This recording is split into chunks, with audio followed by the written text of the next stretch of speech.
today again in another video. We already did the first live stream. Now this one is going to be a bit short because we are not doing a comparison but focusing on one key aspect. Why Gachagua had to go to America? Of course, by now everybody knows, but I'm just here to remind you. So Seattle Airport, evening arrival, light flashing, chanting echoes through the terminal as Gachagua and Mother Karua arrive at different times, right? And then, bam, the reception by the diaspora and the flags of Kenya. That's what we had to see. They came not just as leaders, but as voices of resistance. Gachagua, the former deputy president, turned maverick, and Mother Karua, the Iron Lady of Integrity, were not just in America for a handshake tour. They came to shake the very roots of impunity. And are they safe from impunity? Are they clean themselves? That's the question you have to ask. Are they at saving Kenya or saving themselves? Very important question to raise. We've seen so many times being fooled, and we fall in the cunning aspects. Now let's hope for the best. Let's get here. Yeah, so guys, if you watched the news, you've seen what you've seen, right? And it is what it is. So in politics, things are getting hotter. Of course, when they went there, we thought that they are going to seek assistance in their opposition. The opposition that is now going to be a different one, given that Raila is considered a retired general in opposition. And currently, even if people mention Raila, he is not a super person as he used to be in the opposition. Because once he stepped into the government again for the third time, people then began to dismiss him as somebody who had gone there most times for individual interests. However, the close person who ever worked with him, Mother Karua, is now working handy with Gachagua. What is their mission? We have to question that. Now, when they left Kenya and went to America, nobody knew what they were going, but we could speculate. We could speculate. So welcome on board. You can chat. Alon Edit, thank you so much. Welcome on board. I can see Arabic language, or what is that? Japanese? Alon Edit, welcome on board. You can give a like as we proceed ahead in this discussion that is going to be a bit short than the previous one, which we just ended some minutes ago. Right. So dinner in US was not just dinner. The dinner began with people talking, and then later on, table stand, and we saw Mother Karua standing to speak, like in a courtroom with a file and delivering his content. Her conviction was that that was not just a dinner, because Kenya is choking in silence. And therefore, she turned the table to a political altar, a place of truth. Well, whose truth? Hers, possibly, or is it Kenya's truth? Because back at home, she said the youth were being told they should be shot in the legs and be dragged to court. And she thought that was not governance, that was dictatorship. Let's watch and see what she said here before we proceed. During the question-answer session, of course, this is what happened. If you missed it there, this is a summary and a reaction towards that. What do you think? You can chat here and drop your comment. You can also like my video, subscribe as support towards my work. This is a great endeavor. If you do that, you'll have really supported me, giving me a like and sharing my video, as well as subscribing to my channel. Thank you so much. Alone Edit in the house. And Truth Blucher, hi. I've really missed you. You've not been coming on and on. You've been maybe missing a lot of my live streams. But thank you for coming, and thank you for the like. A lot of appreciation to you. Thank you so much. Thank you, Andreas Blucher. So today we are focusing on a discussion that is different with Gachagua, the oppositional leader, the kingpin of Murima, coming out to get to USA. I remember you a lot. I remember you. Andres Bloch, I remember you a lot because you used to be always here. Nurbek Gozev, Uzbek. Is that a greeting or a place you come from? Nurbek Gozbey. All right, thank you. Big up for you. Andres Blucher, big up for you. Nurbek Gozev, big up for you. Alone Edit. So let's get to the table where Mother Karua stood and what did she say? And what do you think about what she said? This is politics, hot politics. We have to analyze it, understand the mathematics behind what they are saying. Are they there for selfish interest? Are they there for the opposition? They have been in the cold for too long. Or are they there for Kenyans? Those are questions to ask. Let's hear what she says, because we can only judge from their words and not from their actions. We are yet to see the actions, maybe. Let's get here. Kenya's political spectrum are now aligned in the threat to Ruto's re-elections. Notable was the presence of a delegation of opposition-aligned leaders who had traveled for that the opposition isn't fractured. All right, so the big question, Annabelle, I don't like when I start the live stream and you are confusing me. You get it? Do the right thing, and Teresa. Get to the right track, babies. Do what you're expected to do, and you better sleep after this. All right? Yes? All right, so I'm talking to these kids here. But let's get back to what Karua said. And all of you, of course, saw her here. And she stood to speak during the interactive session. So let's start from there, because I feel that that is the first place to start before we get anywhere else. Here she goes. The other video was, or maybe let's start with GACHAGUA, but then that calls us to speak about what exactly did he aim to say. So Mother Karua will be getting back to her. GACHAGUA told everybody to listen to him, indicating that youth in Kenya are being labeled goons, yet they are afraid of their future. Yeah.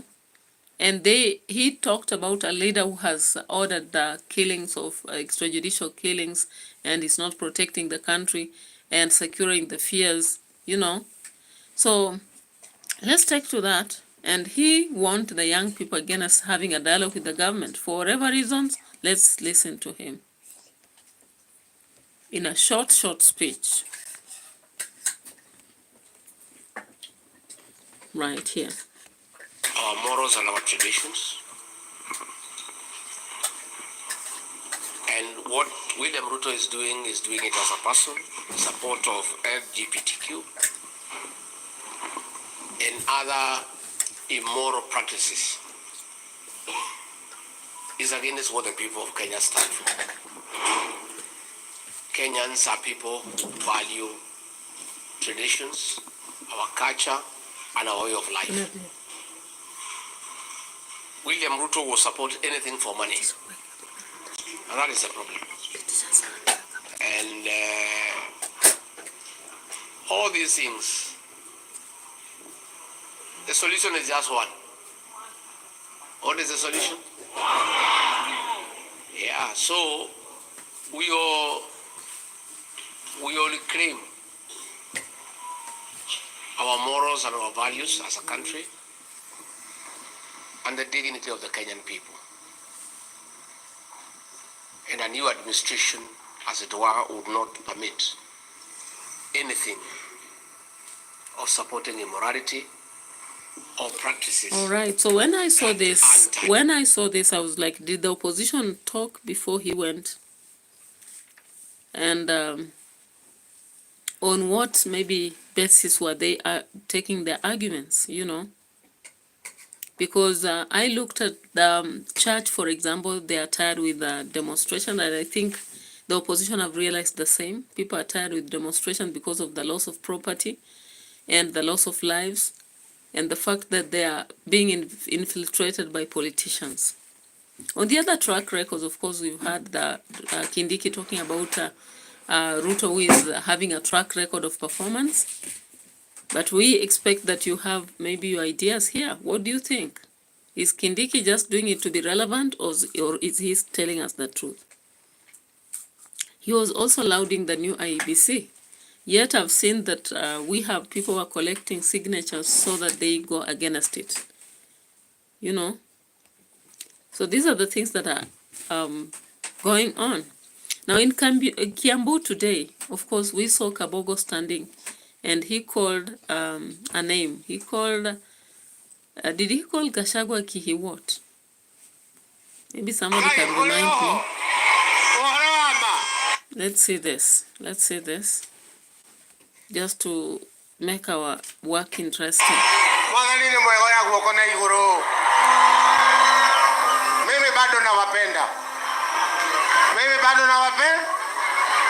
Nilikuwa mbunge wenu mwaka 10. Nikawa gavana wenu mwaka 5. Gaiti mwega. Dakiogero wa gani?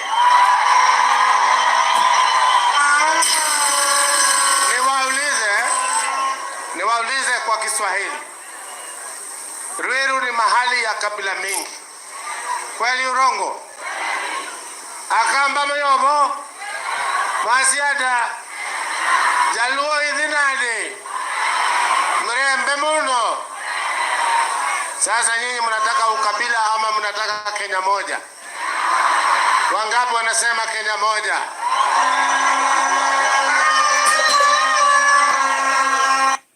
Na kwa sababu huna uwezo wa kuwapa pesa kila siku, ni kutengeza nafasi wajitafutie wenyewe.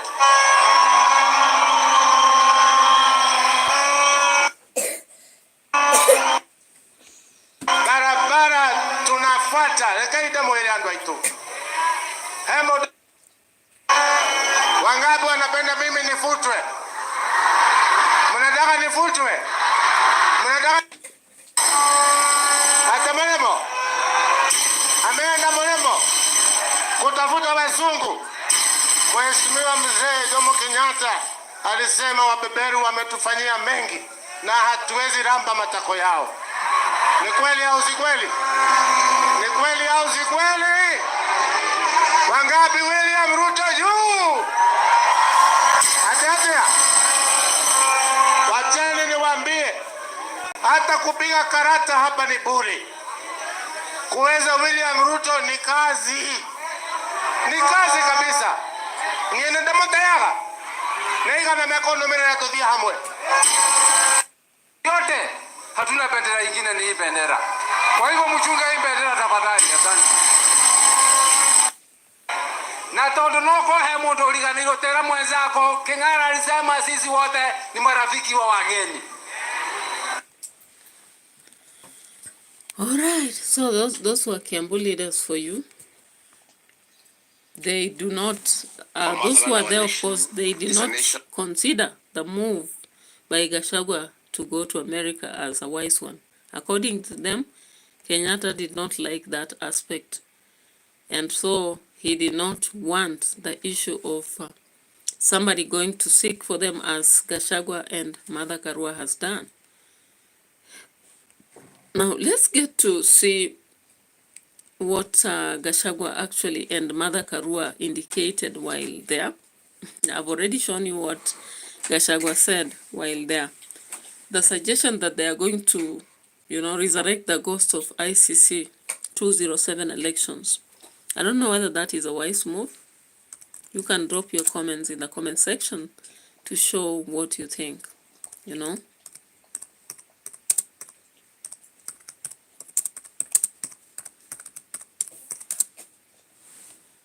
Yeah, so what do you think? Do you think it was a wise move by Martha Karua and Gachagua to move to, to the US? Let's see this. This is what she said. We have to stick together.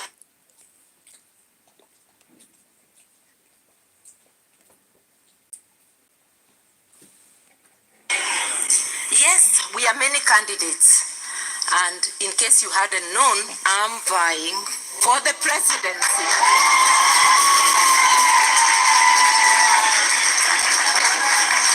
I said I'm done with running mate business, having finished that era in 2022.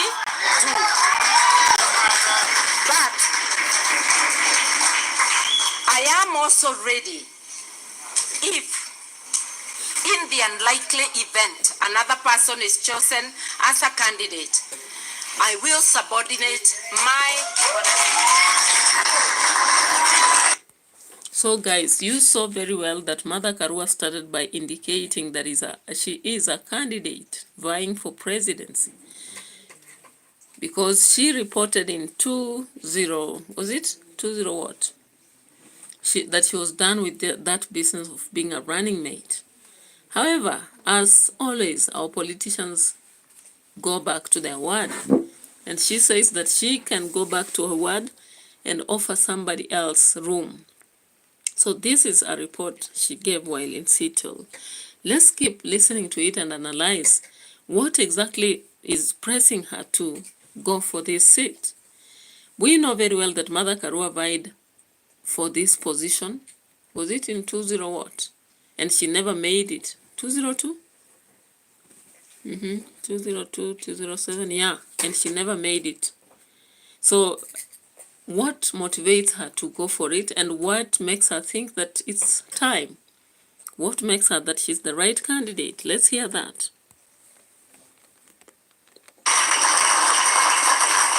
I'll support without being a running mate, because Kenya is bigger than anyone.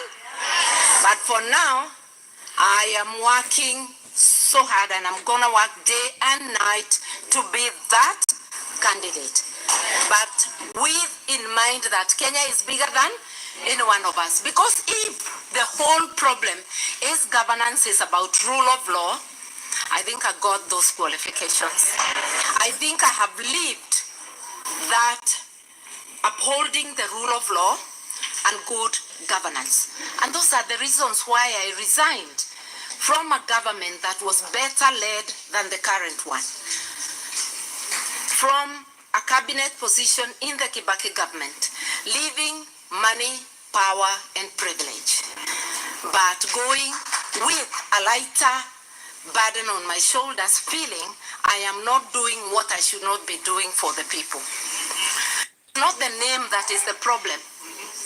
It is the way things are done. We've got to effect this change purposely, but we want to look at the totality and say a political party that has authoritarianism will get a government just like it. I'll just tell you, UDA is a Bogodari party, and it has formed a Bogodari government. I'll give you a contra, and the same it was with Kanu, by the way, and other parties which I will not mention because they were run by friends. The only party that had a semblance of good governance was Mwai Kibaki's DP. It was called by people the Gentleman's Party. What they meant is that it was so orderly, it didn't look like a political party. By the way, when I was rigged out of party elections in Fort Asili in 1992, September the 12th, because I remember, I immediately moved to DP by the 2nd of October, and elections were called. And I was able to defeat the people I found in DP because everything was done above board. That was Mwai Kibaki. And that's how come he... Now, of course, Mother Karua was there trying to give us a typical leader. Now, if I may ask, and give you room to think about it, is Gachagua typical of what Mother Karua is spelling here? Kibaki's archetype. Is Gachagua Kibaki's archetype? Because, of course, that is one of the leadership that we remember most, that swept away a lot of corrupt deals and all that, save for the aspect that during the second election, we had to have some bloodshed. So then, we have another section whereby Gachagua gave a different, a different story. Let's get to it. But then people had been asking, why has Gachagua gone to America? And we didn't know that Mother Karua had also gone. But in the process, we did learn of that. And of course, we can see they are there seeking the international hand, what Kafoko has really injected using very dirty words. So let's see the Kenyans in the diaspora at Seattle, USA, and what they say. And now remember, Gachagua is going to take 1 month, is it? So what exactly will he be doing? Let's listen to this. Thank you so much. Nidakena ni nyuothe othe. Na amwe maumire nginya Nairobi.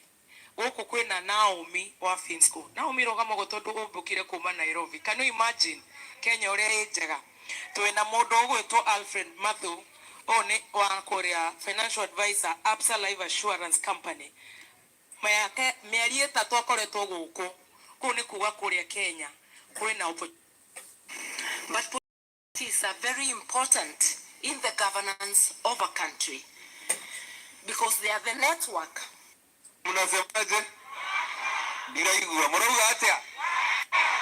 Your Excellency, Now, what surprises me is that when they are in USS Seattle, does it mean the Kenyans they are talking about are just a handful of representatives from the Mount Kenya region? Because the language which was used majorly in this meeting was the Kikuyu language. So that's my question. Didn't we have the Kisis, Luyas, Luos, and other individuals here? That was my question. And of course, it is what it is. When you look from outside, they talk about Kenyans in the diaspora. But who is this? Is it a group of some handful people from Mount Kenya region, or who are they? Now, this was the reception, of course, when you look at this. Not all toothpastes are made.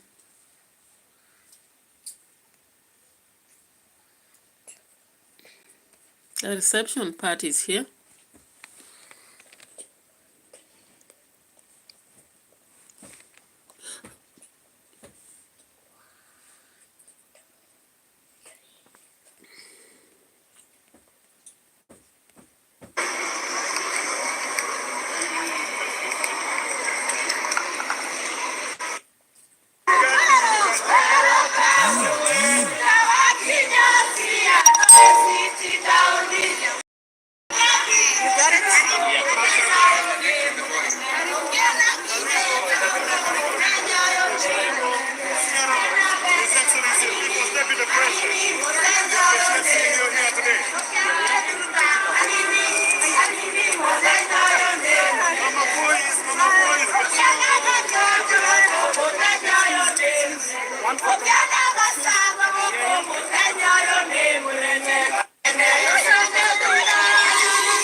That was the reception, right? That was the reception of several individuals who came to receive Gachagua at the airport, right? And singing in his language. And now some people decided, yes, today in Kenya to make an AI video showing how Gachagua had been, unruly. But when you come back to the real life, there is an aspect of AI that is really working against everything. And if somebody believes what they see in the first point, they'll just check on it and believe so. Now let's hear this again. From a lady, there's someone who begged for this. Please.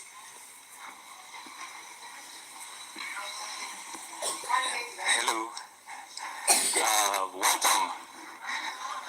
Thank you so much, first of all, Mother Karua, Honorable Mother Karua, for our wonderful speech you've given us, and also Honorable Deputy Rigathi Gachagua, and everybody that Collins especially Olo, the groups that have arranged big it. up to you. I Welcome want in to the say that house. because I wanted to make sure that I question, but of course it circles through basic reasoning.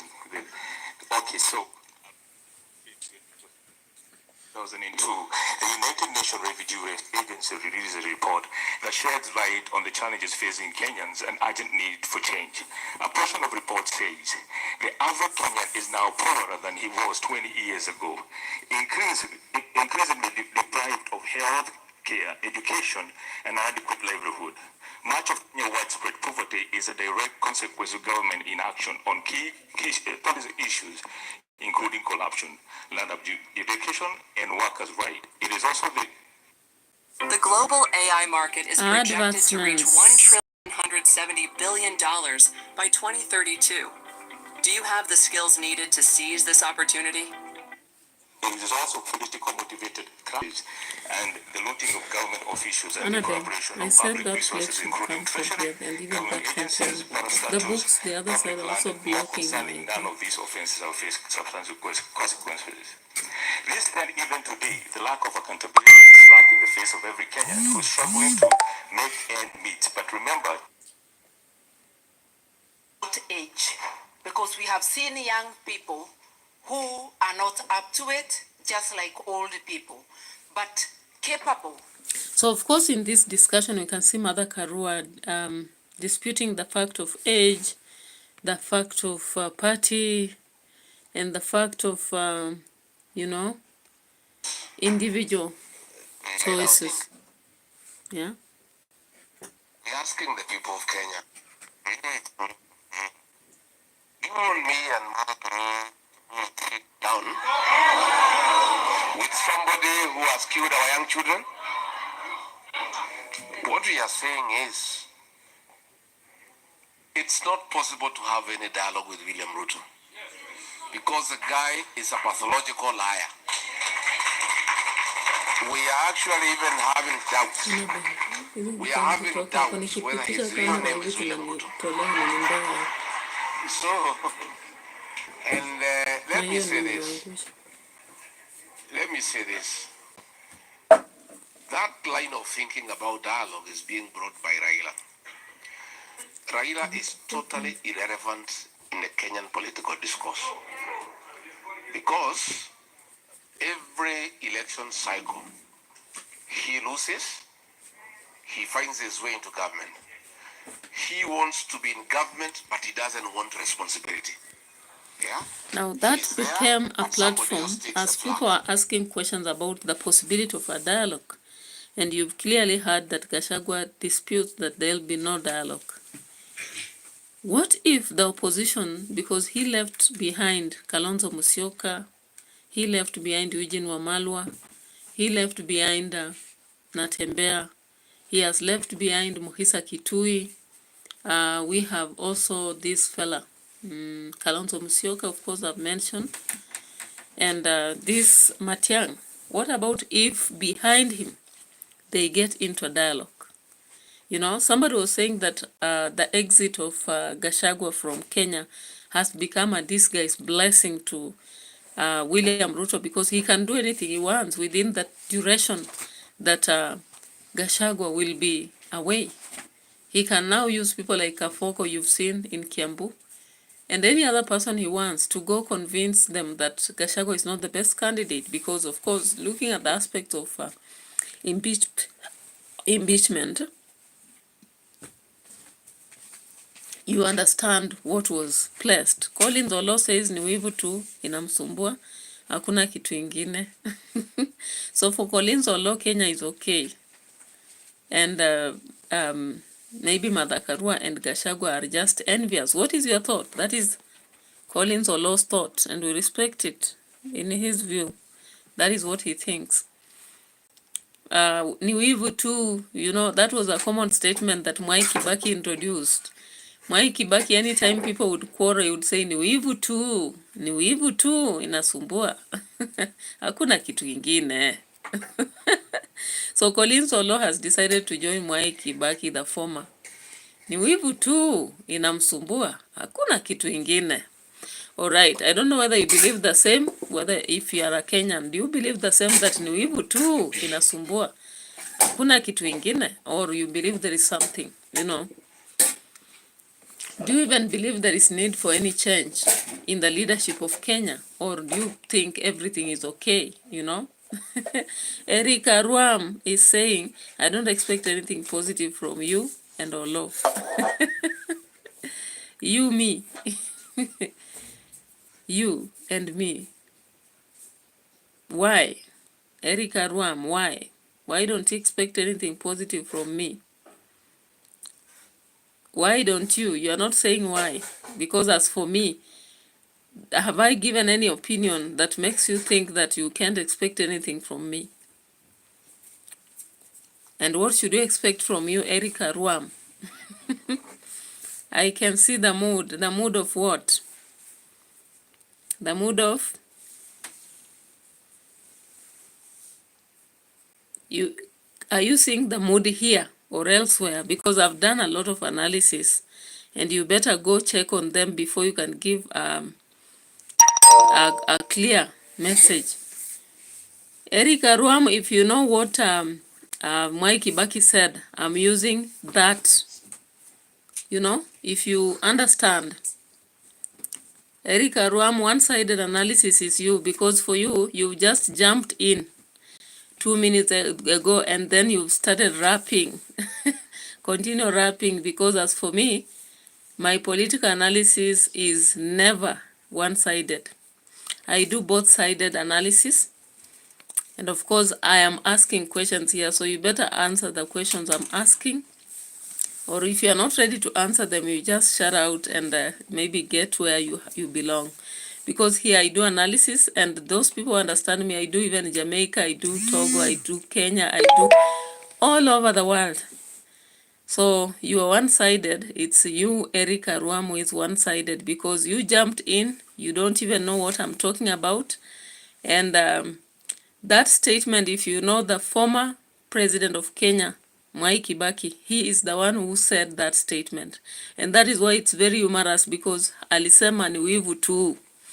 And all of us who understand that literature, then you know how it sounds when he said it. So then, that's why I'm here to ask you, is it wivu tu, really? Is it wivu tu? Because if you are in business in Kenya, you know what is happening. You actually understand. And when we come here for analysis, we are not coming here for one-sided.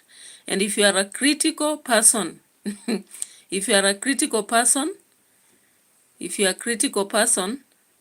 you cannot begin talking about stupid, because if you are stupid, you belong to your own gang. And I don't belong to any of that, because if I have all my time to come here and talk, then I have no time for anything to do what we call neutrality, impartiality. You know, those are very simple terms that somebody who has not gone into deep analysis will run to the streets and talk about them. Yeah. Yeah. So if you left Kenya, so you don't even know what Kenya is going through. You don't even understand what they are going through. So when you left for 7 years, it means that's why you would say it's one side or two side. And what do you know? All right. So go on with your analysis so that I'll go check on you, on what you're doing, right? Yeah. So guys, let's proceed into our aspects of GACHAGUA and Mother Karua. And of course, you know, behind they left a whole group of people who are supposed to be working on the ground. And therefore, the question we ask is, how comes Matiang did not go to Meru, you know? Because he's supposed to be doing the work on the ground as GACHAGUA goes to US and Mother Karua to fulfill other missions. Then he should be there also conducting the political aspects in Kenya, including Kalonzo Musyoka, and the entire crew should be working in the country just as they had decided. And of course, they had a whole meeting that they were supposed to have in Meru, which was cancelled, right? And so we are waiting so that we see the way forward, you know? So it has given an upper hand to the government. And of course, we are seeing that they are there walking around, still talking about the shooting. And our question is, why are they insisting on the statement of shooting in the legs? Because this statement has not been sitting well with a lot of Kenyans. People have formed a lot of memes, and if any leader would be sensible, then they would not continue talking about shooting in the legs, as other people come out to support, you know. Then a statement that was released today by Kafoko, if you understand the Kiambu politics, why did he decide to stand up and give such a statement? Now remember, Kafoko was there as an MP for very long, then a governor. Does he actually understand why he left and why he could not fit in the leadership anymore? What makes him believe that he can still come back and just simply tell people that they should pick him again? What news will he be bringing? What is new, you know? And that is one of the problems that we actually have in Kenya, right? You know, people not getting down on the ground to think about what they are talking about, but, you know, just standing in a crowd. Look at Oscar Sudi, for example. I did an analysis here recently. Oscar Sudi waving the stick, yeah, and calling people foolish. Just like Eric Arwam has come here to call people stupid. Or rather say they are not stupid. And then he went along waving and he was telling people to stop nonsense. How can you call people stupid at the same time tell them to stop nonsense? It doesn't happen, you know. It does not happen. So Oscar Sudi went about saying that. We also saw Farouk. We also saw this chief in Uasin Gishu, who was talking about they should have shot even several young people to die. And these are the kind of discussions that don't sit well with anybody. But then my question is, when the opposition stands out to talk about ICC cases, is that going to be a strong ground to help us, you know, march on our way through for 2027? Because actually when you look at the ground in Kenya, people are selfish. Leaders are there to loot, hoot, and shoot. You know, they are here to loot, shoot, and, you know, hoot. Every time they are shooting, when people go to the streets, and they are hooting either in parliament, as we saw recently on Friday and Thursday, they are hooting, you know. They are also hooting in their own platforms when they go amongst people. Just like you saw in Kapsaret, what Oscar Sudi did. You also saw what Kindiki was doing in Machakos. You went further to Kitui, we saw what happened there, right? And we also saw the same happening recently. Is it in Vihiga or somewhere there? Somebody talking about, you know, people should just sit and relax. How can hungry people sit and relax? People in despair, you know? People whose education has been pulled down. People whose health has been pulled down, you know? Civil servants working, but they are not actually seeing their money, because the entire money is pulled somewhere to a levy that they do not understand what is working for. Eric Ram is like, don't compare my brains to Oscar. He is an advisor to your candidate. Which candidate? Eric Ram, because I don't have any candidate. You understand? If you understand, then you wouldn't refer to that as your candidate, because which is your candidate? I don't know any candidate you're talking about unless you inform me so that I see whether it's my candidate or your candidate, you know? All right, so the fact is that when you look at how people are actually out there marshalling the votes, you know, and sometimes even not votes, because some of them are like, we are going to win as early as 6.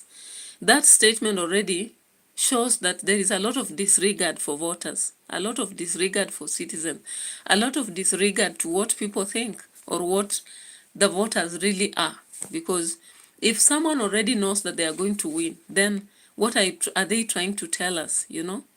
What are they trying to tell us?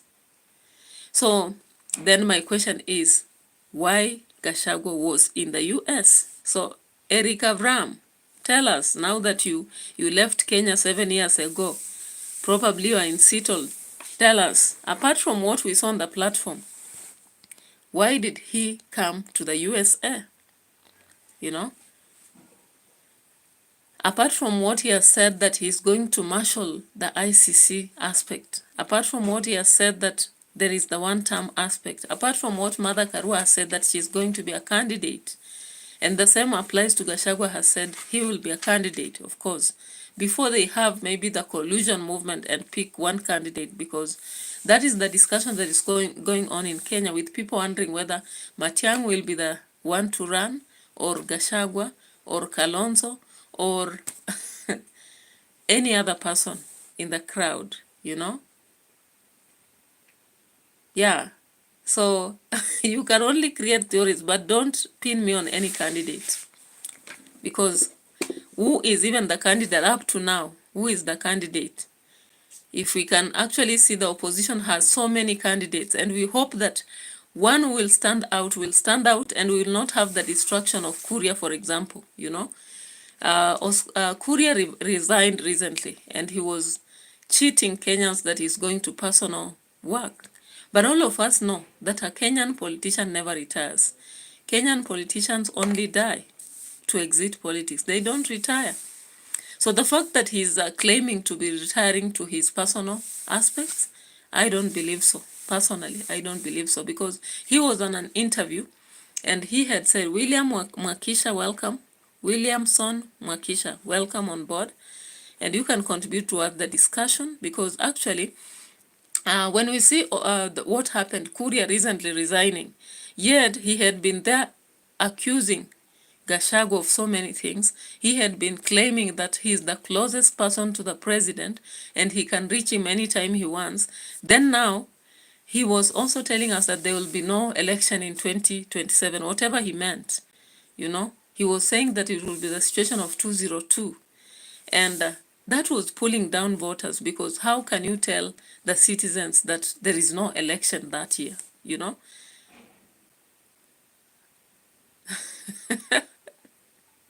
Yeah. So Kuria actually is cooking a plan that is not quite clear, because Moses Kuria is a close ally to the president. When he cheats us that he's going to resign to personal activities, we do not understand. We do not understand, and that is why many people are asking, is he going to divide the, you know, the votes on the other side? Is he going to bias the governor for Kiambu, or what exactly is he going to do? And that is the bad politics, or rather the rot politics in Kenya. You know, people just walking out and going on with the, you know, and sometimes citizens forget, and that's why sometimes we have to keep talking about this, you know. And Williamson, you've not said anything. Eric Vram has said, maybe out of my 5 points, 1 or 2 is correct. Of course. 1 or 2 is correct. Eric Avram says, could be to look for money. Of course, that is one of the things people are asking. Possibly it's going to look for money, or rather also support, you know. There is that general backup that any candidate who is vying for such a big position as presidential may need. Could it break or running away? Yeah, some people thought so, because there was a looming arrest.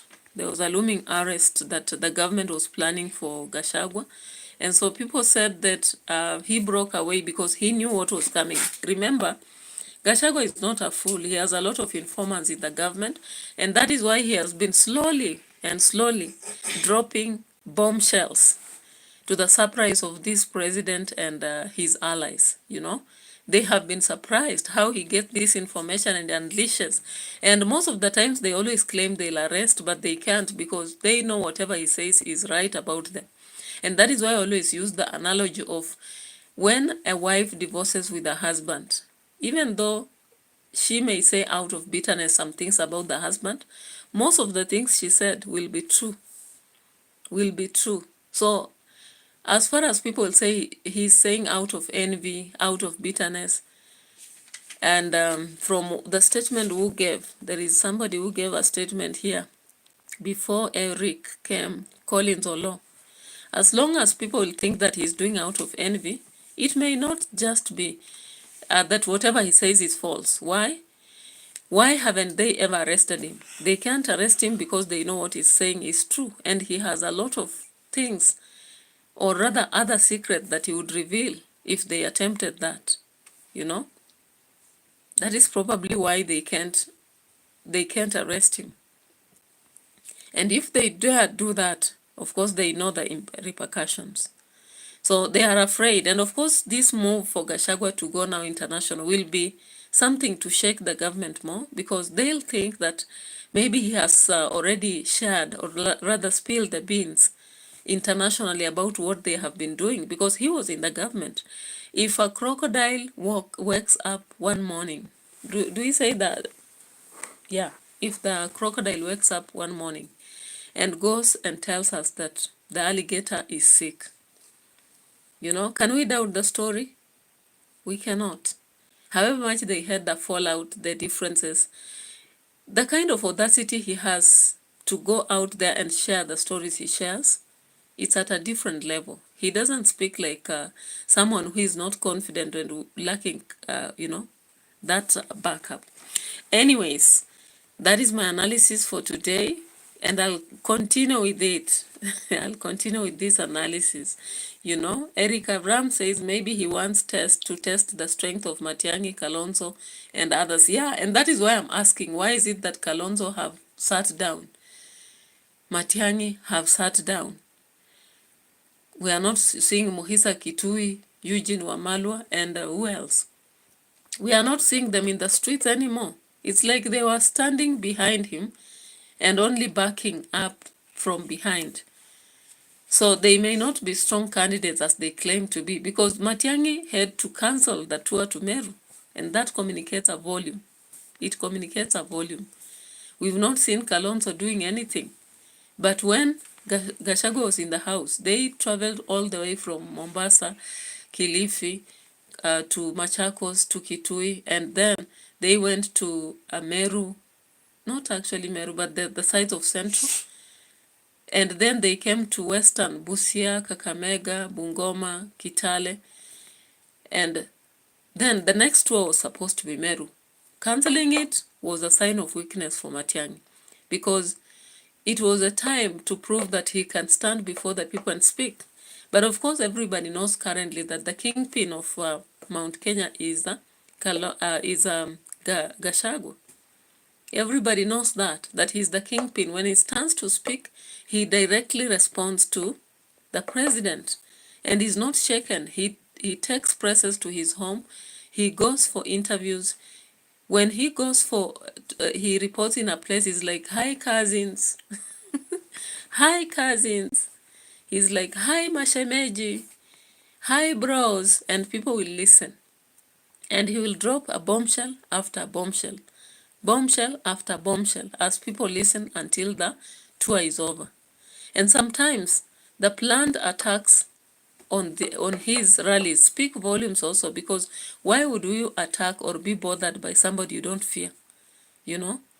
Why would you even want to have a mall if a group has somebody you don't fear?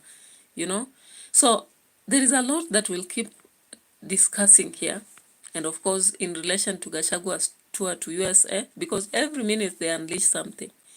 Every minute we are trying to dig in deep into this and establish one or two, string together one or two. So thank you so much, Eric, Abraham, Williamson, Mwakwisha. We had Colin Olo, who stayed for a few minutes, Andreas Blucher from Sydney. We have Nurbek Goze from, is it Yesbek? Alon Edit from India.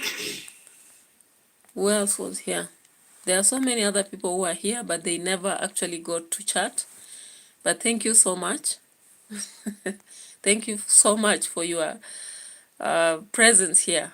And thank you so much for making the discussion hot. Eric Aruam. Could be he's taking a break or running. Maybe he wants to test the strength. Okay, 4 and 5 you have said. I think you have a good political analyst. Oh, thank you so much. Thank you so much. So, of course, we'll continue with this analysis. No problem. And always, I'll allow you, even if you have a different view or perspective, that's for you. And I'm not here to represent anybody in terms of politicians.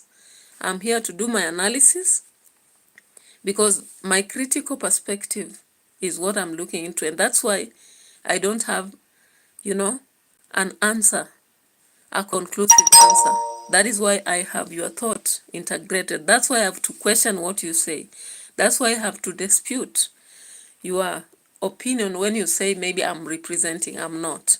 And I'm always here to check on what has been said, the past histories, the current, and the future. So big up for you all. Thank you. Good night. Let's meet tomorrow for another analysis if we get time for that, and proceed to other things. So ladies and gentlemen, this comes to an end.